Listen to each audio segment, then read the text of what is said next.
우리 빈 마음으로 찾아온 우리 모든 성도님들 주의 손을 잡으시는 복된 축복 누리시기를 간절히 기도합니다. 우리 귀한 찬양 감사드리고요. 지난주에 우리 신년 우리 부흥 집회로 첫 주 수요일 지내고 오늘 두 번째 주일이지만 우리 수요 영성 예배는 처음입니다.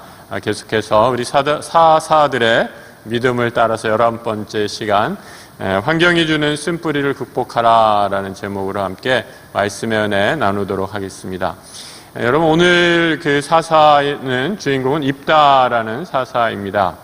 입다라는 사사, 여러분이 잘 알고 있는 사사일 수도 있고요, 좀 생소한 그런 사사일 수도 있다라는 생각이 듭니다. 입다라는 사사를 통해서 우리가 삶의 모습들, 우리의 어떻게 보면 연약한 모습들이 드러나게 되고요, 또 한면으로는 아주 그냥 신앙심이 깊은 모습들이 드러나는 이런 이중적인 모습들을 우리가 보게 됩니다. 먼저 입다가 가지고 있는 그 신앙의 모습들, 하나님 앞에 사사로 부름받은 삶의 모습이 어떠했는가라는 것을 함께 살펴보고, 또 후반부에서는 입다의 삶 가운데서 우리가 흔히 얘기하는 쓴뿌리, 그의 삶의 환경이 가져다 준 쓴뿌리가 입다의 삶에 어떻게 또 역사했는가라는 것들을 함께 살펴보면서 기도의 제목으로 삼게 되기를 바랍니다. 오늘 입다를 처음 시작하면서 사사기는 1절과 2절에 이렇게 얘기해 주고 있어요. 우리 같이 한번 읽어보겠습니다. 길르앗 사람 입다는 큰 용사였으니 기생이 길르앗에서 낳은 아들이었고 길르앗의 아내도 그의 아들들을 낳았더라. 그의 아내의 아들들이 자라매 입다를 쫓아내며 그에게 이르되 너는 다른 여인의 자식이니 우리 아버지의 집에서 기업을 잇지 못하리라. 여러분, 우리 성경에서 입다를 가리켜서 기생의 아들이었다라고 이렇게 표현하고 있습니다. 여러분, 기생하면 그래도 좀 점잖은 표현이 아닌가라는 생각이 들어요. 원래 원어의 의미는 창녀였다라는 그런 의미입니다. 몸을 팔아서 난 아들, 그 여인에게서 난 아들이었다라는 거죠. 그러니까 아버지가 누구였는지 잘 모른다라는 그런 의미를 담고 있죠. 출생에서부터 아주 불행한 출발이 바로 입다의 삶 가운데 드리워져 있었다라는 겁니다. 여러분, 몸을 팔아서 생계를 꾸리는 여성의 직업, 구약의 율법에 따르면 이러한 일은 여호와 앞에 가증한 일이었다라고 이렇게 얘기합니다.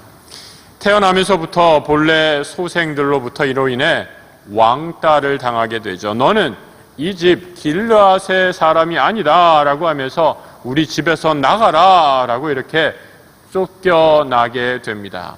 여러분, 젊은 청년 입다의 가슴이 얼마나 아팠겠습니까? 자기가 원치 않은 출생이죠. 자기가 원치 않은 출생이 그에게 삶의 가장 깊은 어둠으로 몰고 가게 됐을 때 입다의 마음이 어떠했을까 한번 생각해 보시기 바랍니다. 여러분, 입다는 그래서 고향을 떠나게 되지요. 어디로 갑니까? 본토, 자기 고향을 떠나서 버려진 돕당이라는 곳에 거주하게 됩니다.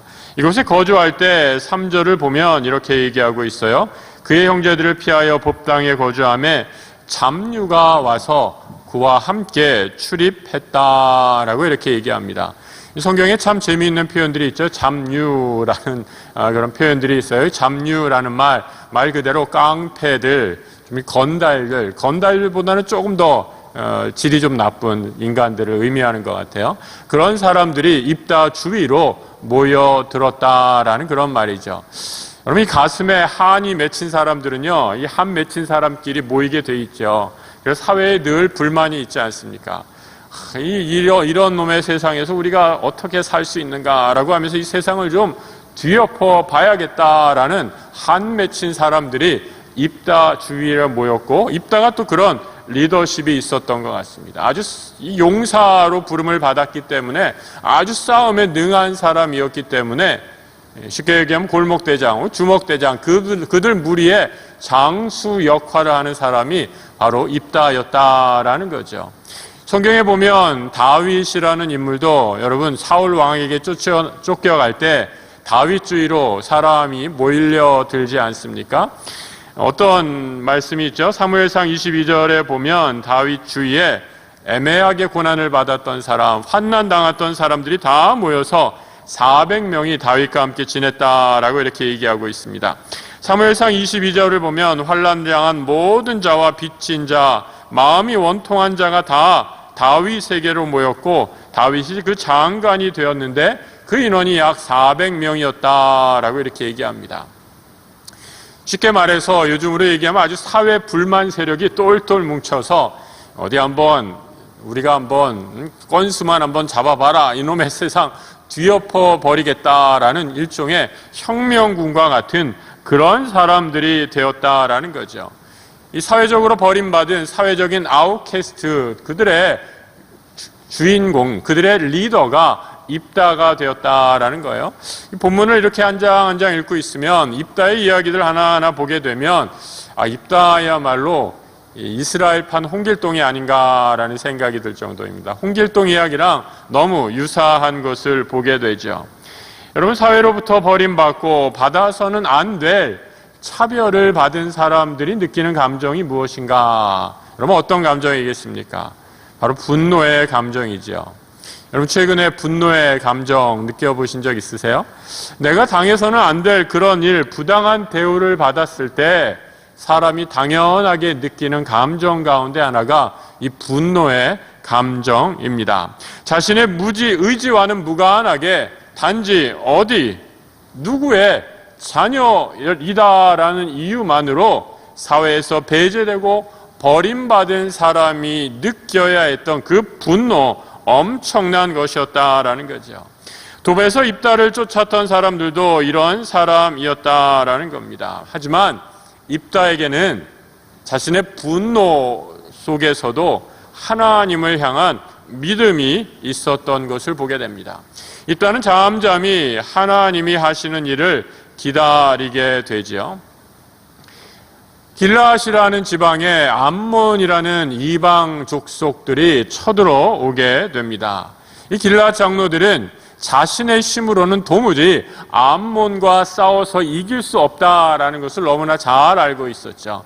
그래서 자신들이 쫓아냈지만 다시 길라앗에서 떠난 입다에게 찾아가서 이렇게 청하죠. 뭐라고 청합니까? 우리의 우두머리가 되어 달라라고 이렇게 얘기합니다. 아니, 쫓아낼 때는 어쩌고 지금 와서 다시 우두머리가 되라라고 이렇게 얘기합니까? 여러분 같으면 어떻게 반응했을 것 같으세요?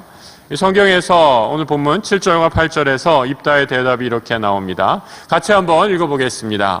입다가 길라앗 장로들에게 이르되 너희가 전에 나를 미워하여 내 아버지 집에서 쫓아내지 아니하였느냐? 이제 너희가 환난을 당하였다고 어찌하여 내게 왔느냐 아니라. 그러므로 길라앗 장로들이 입다에게 이르되 이제 우리가 당신을 찾아온 것은 우리와 함께 가서 암몬 자손과 싸우게 하려 함이니 그리하면 당신이 우리 길라앗 모든 주민의 머리가 되리라. 여러분, 이 입다의 말, 여러분 맞는 말 아닙니까? 아니, 쫓아낼 때는 언제고 이제 와서 나를 너희의 우두머리가 되게 하느냐라고 이렇게 거절하는 듯이 보입니다. 그때 길라앗 장로들이 이렇게 얘기하죠. 우리와 함께 가서 일단 암몬 자손과 싸워 주십시오. 그러면 우리가 당신을 우리의 우두머리로 삼겠습니다. 라고 일종의 조건을 제시하게 됩니다. 여러분, 쫓겨났던 사람이 다시 쫓겨났던 사람들의 우두머리로 돌아오는 거죠. 얼마나 통쾌한 순간입니까?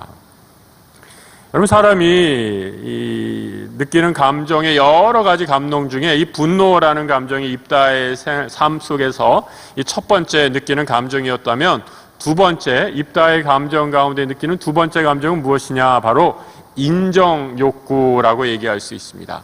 자신을 쫓아냈던 그 사람들이 다시 자신을 우두머리로 인정을 하고 우두머리로 받아준다라는 것에 입다는 마음이 쏠리게 되죠. 그래, 내가 당신들에게로 다시 돌아가 암몬을 위해서 전쟁을 하겠다라고 약속하고 응하게 됩니다.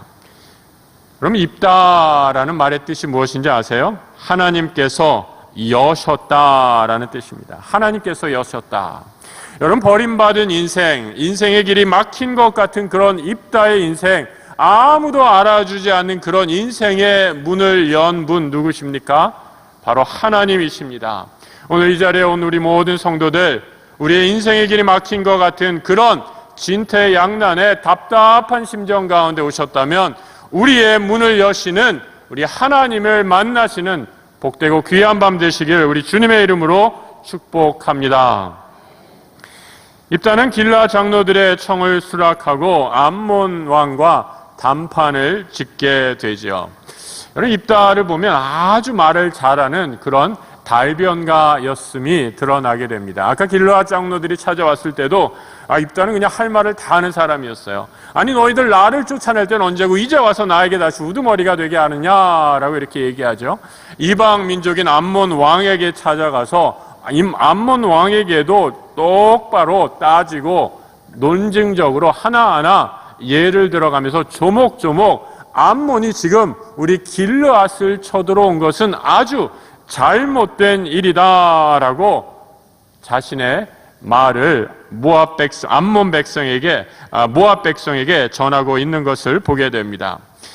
여러분, 모압 땅을 다스리는 사람, 바로 그 모압 땅을 이스라엘에게 허락하신 이유는 암몬 자손이 하나님의 명을 어겼기 때문이다라고 바로 그 왕에게 따지는 것을 보게 되죠. 그리고 암몬 왕 앞에서 이렇게 말하는 것을 보게 됩니다. 보면 27절에 이렇게 말씀하고 있어요. 내가 내게 죄를 짓지 아니하거든 내가 나를 쳐서 내게 악을 행하고자 하는도다. 원하건대 심판하시는 여호와께서 오늘 이스라엘 자손과 암몬 자손 사이에 판결하시옵소서라고 이렇게 말하며 암몬 자손과의 협상, 말로 하는 협상이 결렬되자 하나님의 심판이 너희에게 임할 것이다 라고 말하고 그 왕의 궁궐을 떠나는 입다를 보게 됩니다. 여러분, 여기까지 입다의 모습을 보면 이 신앙의 사람, 하나님의 사람이다라는 것을 알게 되죠. 입다는 하나님의 역사의 주관자, 심판자라는 것을 분명히 알고 있습니다. 그리고 이방 민족에게 가서 하나님께서 너희를 심판하실 것이다 라고 분명히 말하고 있는 것입니다. 여러분, 입다의 처음 삶의 시작, 버림받은 삶, 천대받은 삶으로 시작했습니다. 어떻게 그가 그의 분노를 다스릴 수 있었을까? 어떻게 그가 자신의 삶에 닥친 고난을 극복할 수 있었을까? 그 한 구절, 열세의 구절이 그 해결을 답해주는, 그 답을 해주는 한 가지 구절이 오늘 보면 11절에서 이렇게 말씀하고 있죠. 같이 한번 읽어보겠습니다. 입다가 길르앗 장로들과 함께 가니 백성이 그를 자기들의 머리와 장관을 삼은지라. 입다가 미스바에서 자기의 말을 다 여호와 앞에 아뢰니라. 여러분, 입다는 어떠한 사람이었습니까? 자신의 말을 다 하나님 앞에 아뢰는 사람이었다라는 거죠. 길르앗의 장로들이 너 우리에게 와서 다시 좀 우리의 우두머리가 되어달라라고 할 때 입다는 그동안 참았던 말이 있었어요. 그가 당했던 울분과 서름 차별을 하나님 앞에 다 토해 놓으면서 억울한 일을 하나님 앞에 고했다라고 이렇게 말씀합니다. 마침내 하나님께서 나의 원한을 풀어주셨구나. 나를 버린 저 사람들에게 이제 지도자로 내 인생의 문을 열어주시는구나 라고 하면서 하나님께 입다는 감사의 기도를 했을 것이 분명합니다. 여러분, 우리 하나님 어떤 분이십니까? 우리의 인생의 문을 열어주십니다. 여러분, 그때 우리는 하나님 앞에 우리의 모든 말을 앓을 수 있는 순간이 되는 거죠. 우리의 할 일은 내 힘으로 내가 나의 원한을 푸는 것이 아니라 하나님 앞에 나의 모든 마음을 그대로 아뢰며 하나님께서 내 삶과 이 역사를 다스리시는 전능하신 분이심을 신뢰하며 나아가는 것입니다. 입다에겐 그 믿음이 있었기에 하나님께서 역사하시는 이 구원의 이스라엘을 구원하시는 역사의 순간에 사사로 구원 부름받아 하나님의 사명을 감당할 수 있었던 것입니다. 우리의 모든 억울함, 세상의 짐들, 여호와 앞에 다 아뢰 수 있는 이 밤이 되시기를 우리 주님의 이름으로 축복합니다. 여러분, 만약에 제가 이 주일 설교였다면 여기까지 설교를 하고 기도하겠습니다 하고 마쳤을 거예요. 근데 이 수요 영성은 조금 더 우리가 좀 더 깊이 본문을 들여다볼 수 있어서 참 좋습니다. 그래서 우리 주일 설교는 제가 이제 좀 주제 중심으로 짧게, 본문도 짧게 하고 그렇게 해서 넘어가는데, 워낙 이 신앙의 편차가 다양하시기 때문에 가능하면 한 포인트만 가지고 설교를 하는 그런 주제 설교를 합니다. 그런데 이 수요 예배 오신 분들은 더 수준이 있고 열심히 있는 분들이기 때문에 제가 오늘 본문을 통해서 여러 가지 함께 나눌 수 있는 것들을 함께 조금 더 생각해 보고자 합니다. 지금까지 입다의 어떤 신앙적인 면, 우리가 본받아야 할 면이었다라고 생각한다면, 이제부터는 입다의 삶에 들여진 그의 쓴뿌리가 어떻게 그의 삶에서 작동하는지 그런 것들을 한번 보게 되는 그런 시간을 한번 가져보았으면 좋겠습니다. 입다의 연약한 면, 가정적인 아픔과 민족의 아픔을 통해서 드러나게 되죠. 입다가 길르앗 장로들의 청을 받아서 길르앗 사람들이 이끌고 나가서 전쟁에서 대승리를 합니다. 엄청난 승리를 거두게 되죠. 그런데 여러분, 입다가 이 전쟁에 나가기 전에 한 가지 서원을 하고 나가게 됩니다. 어떤 서원을 하느냐? 하나님, 내가 전쟁에 나가게 되는데 이 전쟁에 나가서 내가 승리하고 돌아온다면 우리 집에서 나를 처음으로 맞이하는 사람을 하나님 앞에 제물로 바치겠습니다. 이런 서원을 하게 된다라는 거죠. 여러분, 서원 어떤 건지 아시죠? 하나님과 약속하는 것입니다. 반드시 이를 지키겠습니다라고 하나님과 약속을 하는 것이다라는 거죠. 여러분, 입다의 마음속에는 아마 이런 생각이 있었던 것 같아요. 어차피 전쟁에서 진다면 우리 가족 다 죽는 것 아닌가? 그래서 어차피 내가 전쟁에 나가서 승리한다면 사랑하는 가족 중에 하나쯤 바쳐도 되지 않는가라고 이렇게 생각해서 조금 더 아깝지 않다라고 생각하면서 이런 서원을 했을지도 모른 것입니다. 그런데 여러분, 이런 서원 결코 하나님이 원하시는 것이 아니었죠.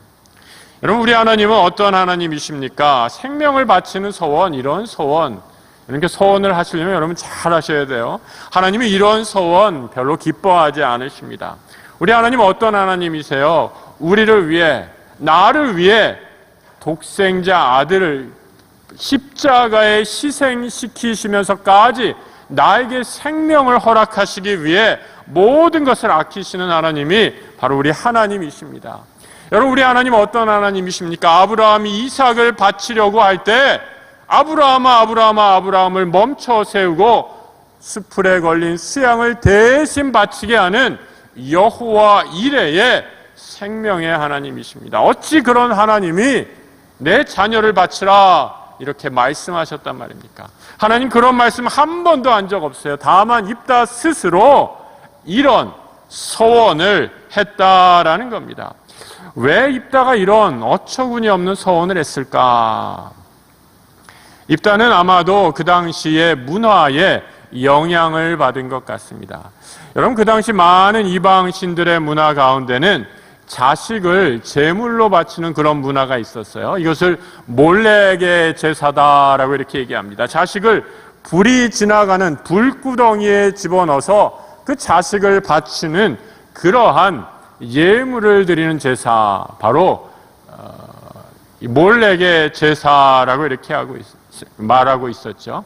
입다도 아마 하나님을 기쁘시게 하려면 이 중요한 전쟁에서 내가 승리를 하려면 우리 가족, 내 자녀 하나는 내놔야겠다라고 이렇게 생각했던 것 같습니다. 하나님은 말씀하시지도 않았지만, 아니 하나님께 묻지도 않고 스스로 자기 생각으로, 문화의 영향으로 자기 좋을 대로 이러한 소원을 하고 말았다라는 거죠. 그런데 여러분, 이 말이 모든 장수들 앞에서 전쟁을 나가기 전에 자기 마음속에 조용하게 했으면 그냥 안 지켜도 되겠지 뭐 이렇게 그냥 넘어갔을지도 모를 일인데, 이것을 전쟁을 나가기 전에 모든 장수들 앞에, 자신의 부하들 앞에 공포하고 말았다라는 거죠. 사기 진작을 위해서.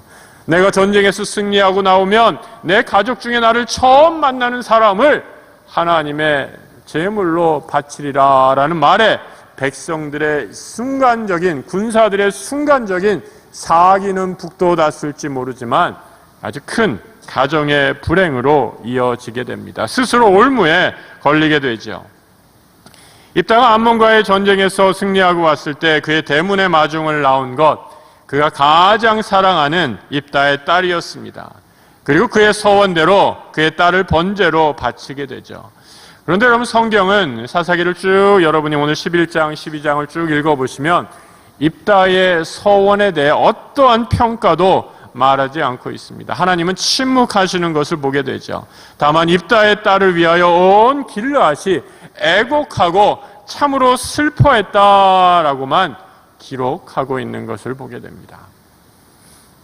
성도 여러분, 서원하실 때 하나님의 뜻에 분별하면서 지혜로운 하나님의 뜻에 따른 서원을 하셔야 합니다. 내 욕심으로, 내 생각으로 하나님이 이것을 들어주시겠지, 마치 하나님한테 떼쓰듯이 그런 서원 하나님도 기뻐하시지 않는다라는 것을 꼭 기억하시기 바랍니다.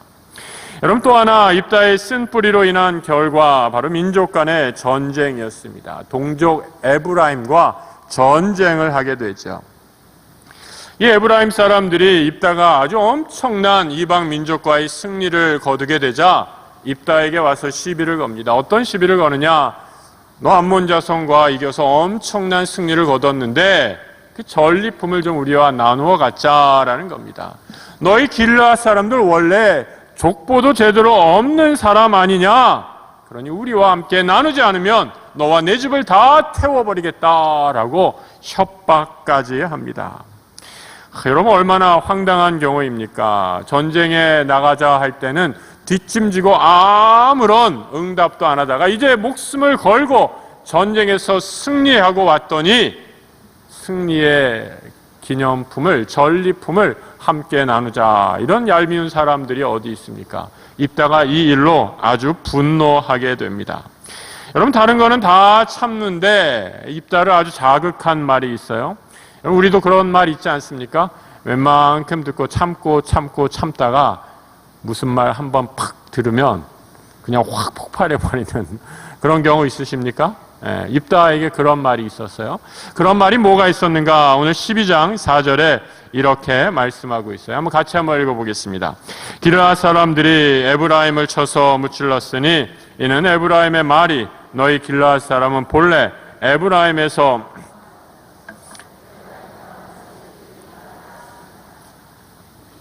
여러분, 여기서 이 입다를 폭발하게 했던 말, 어떤 말인 것 같아요? 도망한 자다라는 말입니다. 여러분, 도망했다라는 말, 노예나 비천한 사람들을 향해 쓰는 말이죠. 너는 본래 창녀의 아들 아니냐? 너는 원래 벌 볼 일 없는 사람 아니냐? 더 나아가 장수인, 용감한 용사인 이 입다를 향해서 너는 도망한 자가 아니냐라고 이렇게 비하하는 말을 합니다. 여러분, 장수에게 전쟁에서 도망했다라는 말처럼 모욕적인 말이 어디 있습니까? 그런데 에브라임 사람들이 와서 자신들은 단 한 번도 전쟁에 피도 흘리지 않았으면서 입다에게 찾아와서 너는 도망한 자 아니냐? 너의 출신이 지저분하고 정결하지 못하고 부정한 자 아니냐라고 입다를 고소하는 것입니다. 여러분, 길르앗에서 태어나서 이복 형제들에게 자신을 기생이 낳은 아들, 더러운 여인이 낳은 아들이라라고 깔보고 무시하는 것을 참고 살아야만 했던 입다였습니다. 이런 울분과 아픔을 지니고 있던 입다에게 동족이 다시 그를 비난하자 그 분노가 폭발하게 됩니다. 여러분, 말씀드린 것처럼 우리에게 다 그런 아픔, 분노, 상처가 있죠. 여러분들은 어떤 것입니까? 평소에는 늘 잘 웃고 지내다가 친절하다가 자신의 아픈 상처를 건드리면 폭발하는 그런 지점이 있습니다. 이 이제 임계점이라고 하죠. 이렇게 잘 참다가 어느 탁 건드리면 그냥 팍 터져가지고 걷잡을 수 없이 분노를 발하게 되는 것이 있죠. 이 성경에서는 이것을 쓴뿌리라고 이렇게 얘기합니다. 히브리서 12장 15절을 보면 이렇게 쓴뿌리를 얘기하고 있어요. 너희는 하나님의 은혜가 이르지 못하는 자가 없도록 하고 또 쓴뿌리가 나서 괴롭게 하여 많은 사람이 이로 말미암아 더럽히지 않게 하라라고 얘기합니다. 쓴뿌리, root of bitterness 이렇게 얘기하죠. 이 쓴, 뿌리, 말 그대로 쓴 뿌리, 이게 무슨 의미일까? 여러분, 뿌리 자체가 쓰다라는 그런 의미일까? 그런 의미라기보다는 이 영어 성경을 보면 아주 독 있는 쓴 열매의 뿌리라는 그러니까 열매가 쓴 독한 맛을 낸다라는 그런 의미입니다. 사실 이 쓴 뿌리는 어디로 거슬러 올라가냐 하면 구약의 신명기 29장에 찾아볼 수 있습니다. 같이 한번 읽어보겠습니다. 너희 중에 남자나 여자나 가족이나 지파나 오늘 그 마음이 우리 하나님 여호와를 떠나서 그 모든 민족의 신들에게 가서 섬길까 염려하여 독초와 쑥의 뿌리가 너희 중에 생겨서, 다시 말해서 쓴뿌리는 왜 생기느냐? 하나님을 떠난 마음, 이방신을 섬기는 마음 가운데 쓴뿌리가 생겨나서 그 쓴뿌리로 말미암아 쓴 열매들, 독 있고 쓴 열매를 맺는 그러한 삶을 살게 된다라는 겁니다.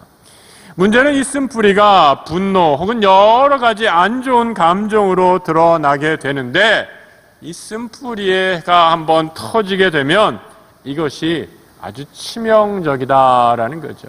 신명기 29장 바로 이어지는 19절에서 이렇게 이 쓴뿌리가 일하게 되는 결과를 이렇게 얘기하고 있어요. 같이 한번 또 읽어보겠습니다. 이 저주의 말을 듣고도 심중에 스스로 복을 빌어 이르기를 내가 내 마음이 완악하여 젖은 것과 마른 것이 멸망할지라도 내게는 평안이 있으리라. 여러분, 쓴뿌리의 이 힘에, 이 독에 취하게 되면 어떻게 되는가? 자기 자신을 잘 모른다라는 거죠. 악한 삶의 열매, 그 치명적인 파급 효과, 그 영향력 아래 있게 되면 저주가 임했는데도 나에게 복이 임한 줄로 착각한다라고 이렇게 말씀하고 있어요. 멸망이 임하고 있는데도 나는 평안하다라고 이렇게 착각하게 된다라는 거죠. 마치 병으로 죽어가는 사람이 나는 건강해, 나는 아무 이상 없어 라고 전혀 자신의 죽음을 준비하지 못하는 어리석은 모습과 같다라는 그런 거죠.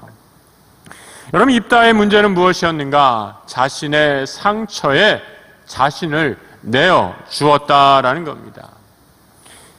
여러분, 우리가 살아오면서 세상에 상처 없는 사람이 누가 있겠습니까? 다 마음속 깊이 묻어는 이 쓴뿌리 하나 둘씩은 있겠죠. 그런데 여러분, 문제는 사탄이 그 쓴뿌리의 열매를 통해 우리를 은혜에 이르지 못하도록 계속해서 끌어내리고 있다라는 겁니다.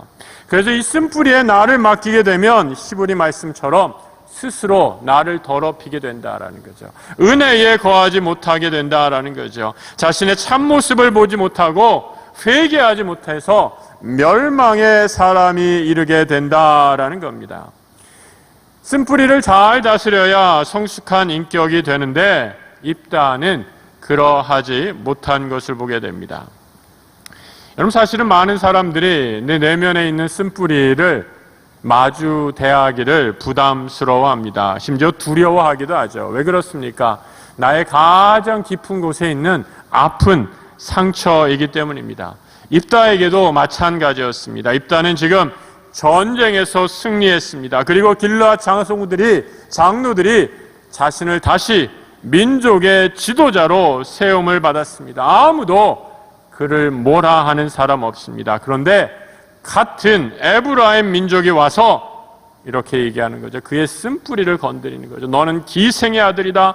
너는 도망자다. 너는 온전하지 못한 인간이다. 라고 그의 쓴뿌리를 들춰내자 그의 삶이 순식간에 무너져 버리는 것입니다.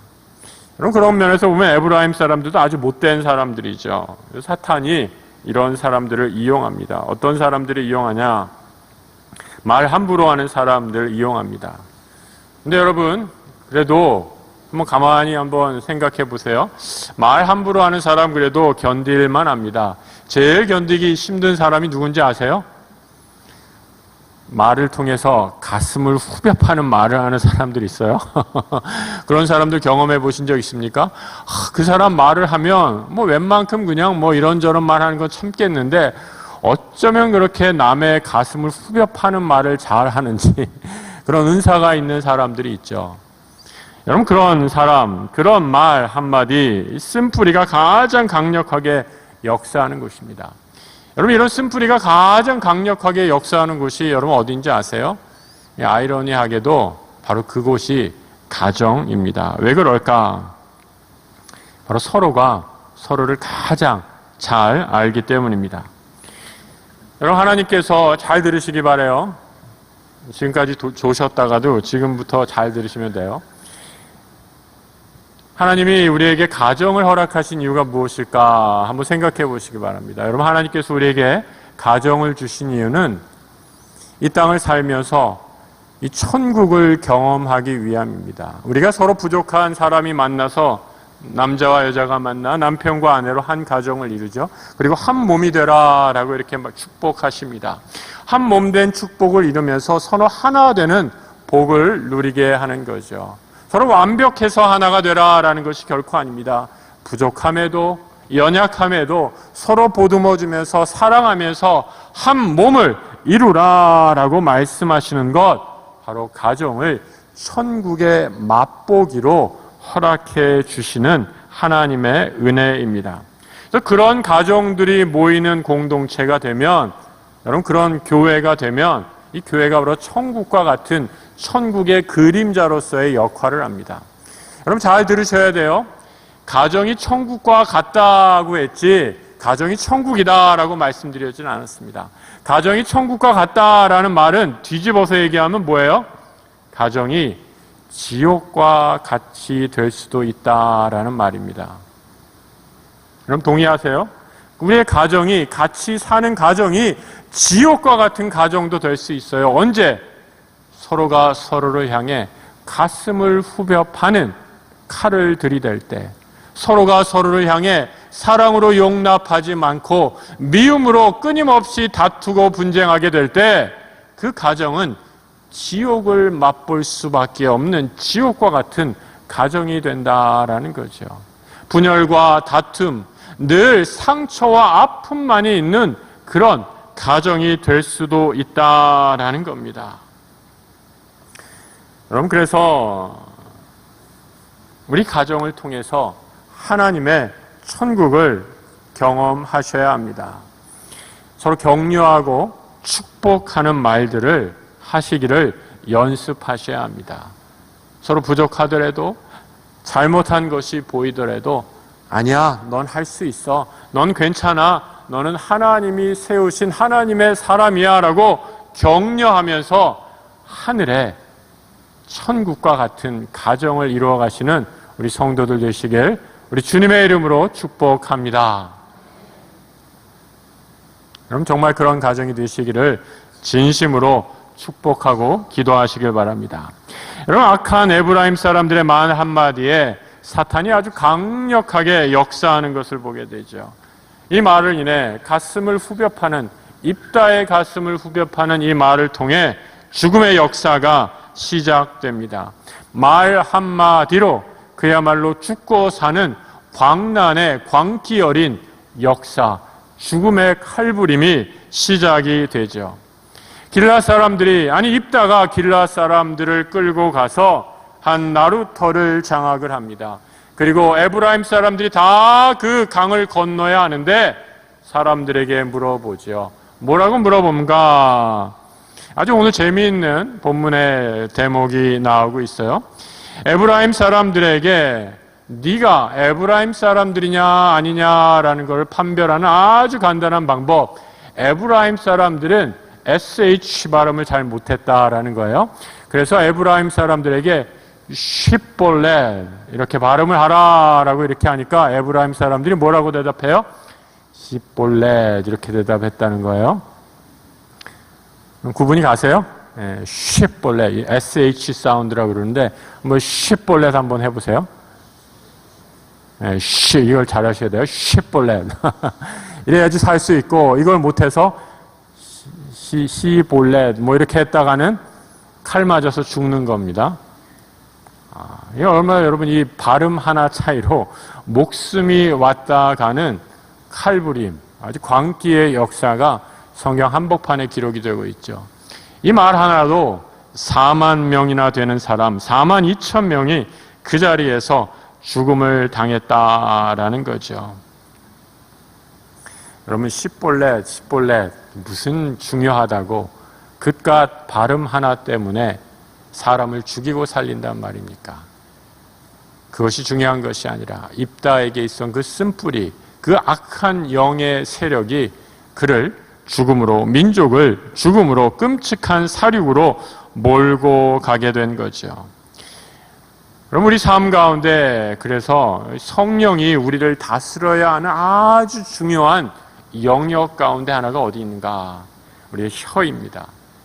우리 예전에 야고보서 할 때 혀의 중요성에 대해서 다루었지 않습니까? 혀가 불의 힘이다라고 얘기하고 있습니다. 이 혀를 얼마나 잘 다스리느냐에 따라서 그 공동체의 성숙도가 결정이 됩니다. 우리의 가정에서, 우리의 삶에서, 우리의 믿음의 공동체에서 우리의 혀를 은혜 안에 잠기게 하셔서 여러분 우리의 혀를 쓴뿌리의 노예가 되지 않고 은혜의 노예가 되게 하셔서 내가 뱉는 말이 살리는 말, 생명의 말, 은혜의 말만을 하는 하나님의 사람들 되시길 우리 주님의 이름으로 축복합니다.